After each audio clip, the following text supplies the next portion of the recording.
Ça y est, c'est la dernière ligne droite pour la transformation des écuries Richelieu. La Maison des métiers d'art prend forme après plus de 3 ans de travaux et plusieurs années avant ça pour consolider l'ancienne bâtisse qui a pratiquement 300 ans. On a fait le plus dur du point de vue des travaux. Alors il reste à faire ce qui est généralement le plus classique dans les travaux, c'est-à-dire les travaux d'électricité, de cloisonnement, puis on va terminer par la peinture, etc. Au rez-de-chaussée, il y aura des ateliers communs et à l'étage, des ateliers individualisés. Donc ce sont des cellules plutôt qui seront attribuées à différents artisans. Ici, il y aura par exemple un espace de nettoyage, de lavabo pour pouvoir le partager avec son voisin. Les extérieurs sont finis. Place à l'intérieur tout en conservant le plus possible de matériaux d'origine. Ça date du XVIIIe siècle. Et les parties-là ont été rajoutées à l'occasion de cette restructuration pour essayer de garder au maximum les éléments historiques. Donc ça a été le cas principalement pour la charpente. Pour la maçonnerie aussi, les pierres originelles ont été gardées, consolidées. On ne les verra plus parce qu'elles sont recouvertes par un isolant de chanvre. Une quinzaine d'artistes seront accueillis avec différents types d'art à l'intérieur. Cette nouvelle aventure commencera en octobre, date d'ouverture du lieu.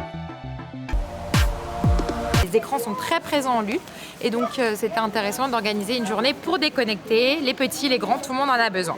Et quoi de mieux pour décrocher que de sortir découvrir son quartier? Là, on va vraiment partir dans l'imaginaire, dans l'oralité, pendant 1 heure de balade.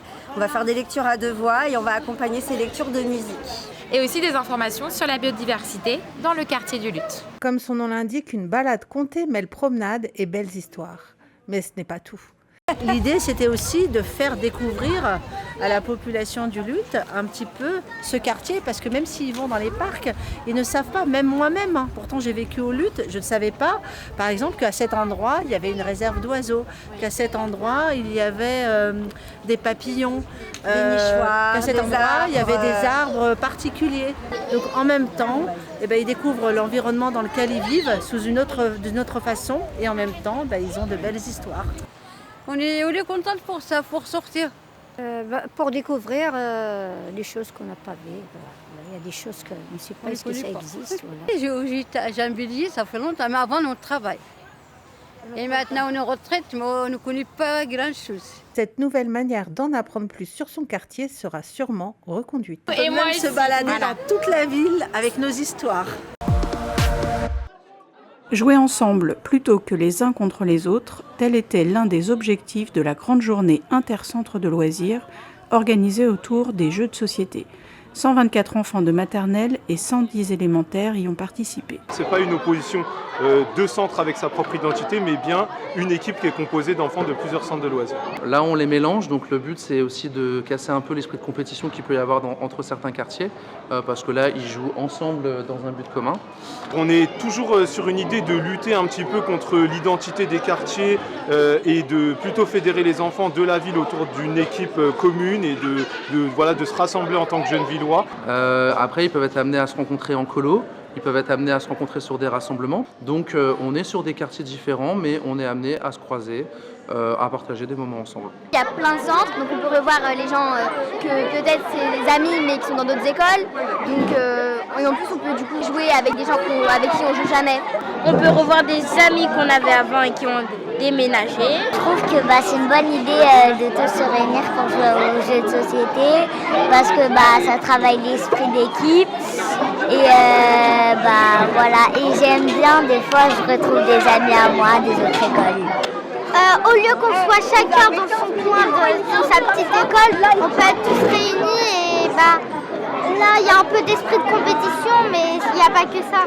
À la place du jeu de société, on est en réflexion dans ce qu'on met en place, notamment dans nos différentes structures, dans la sociabilité, dans la rencontre, dans la découverte et dans l'apprentissage. Ça apprend aussi l'humilité dans la victoire et ça apprend de le fair play un petit peu dans la défaite aussi. À l'heure d'aujourd'hui, les enfants sont beaucoup sur leurs écrans, de revenir à des jeux traditionnels, manipuler des jeux en bois, manipuler des pièces. On a vraiment misé sur les jeux de coopération, les jeux, il y a des jeux d'affrontement, même sur des jeux d'affrontement simples.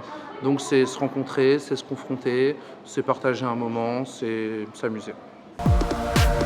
On parle de l'avenir de l'humanité tout entière. Je crois que nous avons vraiment tous un rôle à jouer. Bonsoir à tous. Ça va?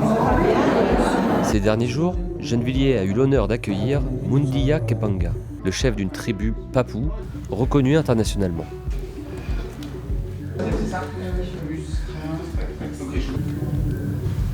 Dans le cadre du Printemps de l'écologie, à travers un documentaire réalisé par Marc, son traducteur et ami, il est parti à la rencontre des collégiens et des habitants pour transmettre un message riche en enseignements et répondre aux questions des gens. Vous pensez peut-être que je viens d'un autre monde, mais en fait, moi, je viens exactement de la même planète que vous. Et nous tous, nous partageons cette planète. Et s'il y a un message que je veux faire passer, c'est que nous tous, nous avons un rôle à jouer pour continuer à préserver cette planète. Chacun doit faire quelque chose, mais ce n'est certainement pas à moi de vous dire ce que vous avez à faire. Chacun doit faire ce qu'il peut faire en fonction de ses moyens. Chacun doit agir dans son jardin, son village, sa ville. Comme j'ai un enfant, je pense aussi à son avenir et je me dis que voilà, participer à une belle cause, ça peut aider, pourquoi pas, sa population aussi. C'est important pour moi de partager ce message parce que si la problématique du réchauffement climatique vient à s'accentuer et à s'emballer comme c'est le cas aujourd'hui, eh bien nous ne pourrons pas continuer à vivre sur cette planète, donc nous allons tous disparaître. Donc on parle de l'avenir de l'humanité tout entière. Plaisir, merci beaucoup, merci. S'il y a quelqu'un ici à Gennevilliers qui est capable d'arrêter le soleil et de faire qu'il fasse moins chaud, ce n'est pas un problème. Mais si personne ici à Gennevilliers n'est capable de donner d'ordre à la nature, alors nous tous, nous avons un rôle à jouer. C'est surtout qu'on protège la planète, c'est ça le plus important. Depuis 1 mois et demi, les cantonniers sont équipés d'un sac supplémentaire réservé à la collecte des canettes. On avait constaté qu'il y avait énormément de canettes qui étaient consommées et abandonnées dans la ville de Gennevilliers. On a beaucoup de canettes, surtout pendant les périodes de chaleur. Donc on s'est dit pourquoi pas récupérer les canettes qui sont en aluminium et qui peuvent être recyclables à vie en fait. En effet, l'aluminium est une matière 100% recyclable. Aujourd'hui, en France, près de 47% de l'aluminium consommé est d'ailleurs issu de ce recyclage. Il est par exemple transformé en boîtes de conserve, en canettes, en papier, en barquettes, mais aussi en fenêtres, en portes ou en gouttières. Cette collecte séparée effectuée par les cantonniers permet donc de favoriser sa valorisation. En fin de journée, on leur a mis à disposition des bacs qui, après, tous les jeudis, sera récolté par Sépure de manière à être recyclé. Comme c'est de l'aluminium, c'est pas mélangé avec le reste des ménagères, quoi. Recycler 1 kg d'aluminium permet d'économiser 4 kg de bauxite, le minerai nécessaire à sa production primaire. À la maison, il se dépose dans le bac jaune. C'est parti! La 3e et dernière tranche du centre-ville commence à sortir de terre. Une première pierre symbolique des 2 bâtiments de Gennevilliers Habitat a été posée mardi. On aura 150 logements en tout. Le lot F avec 91 logements et le lot C avec 59 logements. Et on aura également 3 commerces prévus d'une surface de 400 m² et un local d'activité de 300 m². On aura tout type de logements, à partir du T2 jusqu'au T5 et même quelques duplex. La grande majorité des logements sont soit traversants, soit en angle. Et donc ont toujours 2 orientations, ce qui permet une bien meilleure ventilation des logements pour le confort d'été. Ils ont tous équipé soit d'un balcon ou d'une loggia ou d'une terrasse. Il y a très peu de logements en rez-de-chaussée. Ceux qui sont en rez-de-chaussée sont toujours sur des bandes plantées, jamais directement sur rue. Les 2 bâtiments donc ont des toitures végétalisées et les 2 bâtiments sont organisés en U, donc avec un grand jardin central qui permet d'accéder à des grands locaux vélos et à tous les halls d'entrée. On a essayé de faire des cages d'escalier toujours éclairées pour redistribuer les logements. On a des jardins paysagers généreux au cœur des 2 projets, ce qui va aussi participer à la qualité de vie des usagers. Le chantier vient tout juste de démarrer, fin 2025. Les premiers locataires devraient pouvoir emménager début 2028.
On passe une très bonne journée entre le groupe 2 et le groupe 3.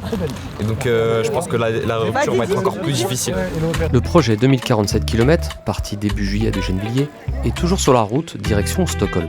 Après Amsterdam, direction Copenhague, capitale du Danemark, et pays du vélo et du vélo. Le deuxième groupe arrive au terme de leur parcours après environ 700 km depuis Amsterdam, et non sans émotion. C'est bizarre, hein. C'est déjà fini, c'est passé vite, mais c'était incroyable. De l'alchimie, en bonne ambiance, pour une bonne cause. Amsterdam, Copenhague à vélo, normal. Félicitations. Tout le monde a joué le jeu, on a tous bien suivi, on avait un bon rythme aussi. Et voilà, bravo à nous, bravo à tout le monde.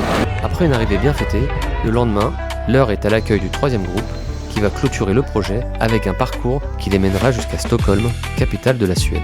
La journée est sous le thème du partage d'expériences, avant le grand bain pour le troisième groupe. Ils nous ont donné pas mal de conseils en nous parlant d'hydratation, d'étirement, de gestion d'énergie en général. Mais on espère pendant ce séjour essayer d'être le plus performant possible. Après 2 tiers d'un parcours assez compliqué, mais quand même dont on gardera d'excellents souvenirs. On est arrivé à Copenhague tant bien que mal hier. C'est un défi sportif, psychologique, une aventure humaine, une découverte de l'Europe. Il y a aussi un aspect caritatif. On fait ça pour une association.